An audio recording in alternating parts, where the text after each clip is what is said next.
चंद्रशेखर चंद्रशेखर पाहि मां शिव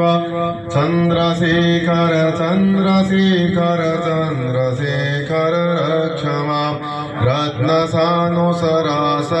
रजतादिशृङ्गनिकेतनं सिञ्जनीकृतपन्नगीश्वरमच्युतायन सायकं क्षिप्रदग्धपुरत्रयं त्रिदिवालयैरभिवन्दितं चन्द्रशेखरमाश्रये मम किं करिष्यति वै यमः पञ्चपादपपुष्पगन्धपदाम्बुजद्वयशोभितं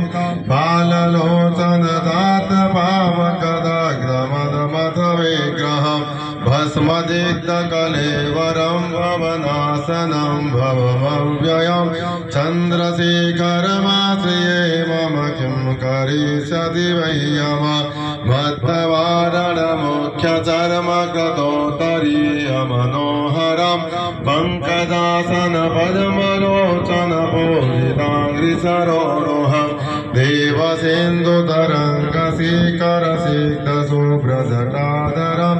चन्द्रशेखरमाश्रये मम किं करिष्यति वै यमः यक्षराजसखं भगाख्यहरं भुजङ्गविभूषणं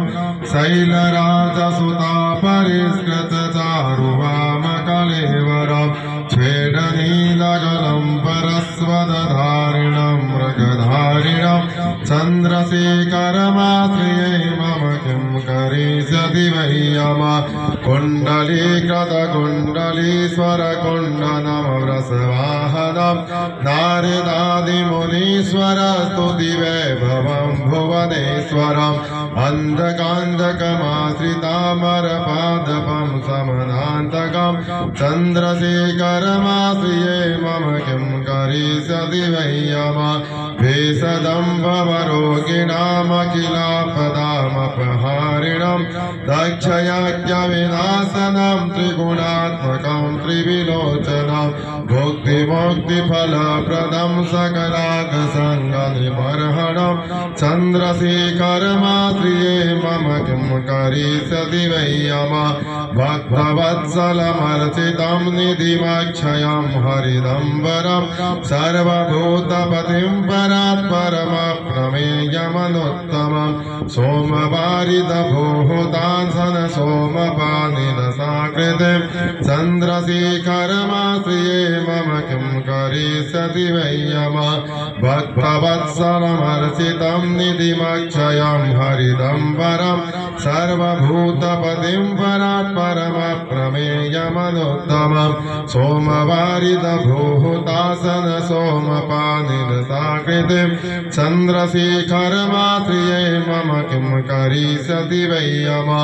विश्वसृष्टिविधायिनं पुनरेव पालनतत्परं संहरन्तमधिप्रपञ्चमशेषलोकनिवासिनं क्रीडयन्तमहर्निशं गणनाथयोथसमन्वितं चन्द्रशेखरमाश्रये मम किं करिष्यति वै यमः मृत्युभीतमृकण्डसो न कृतस्तवं शिवसन्निधौ यत्र कुत्र च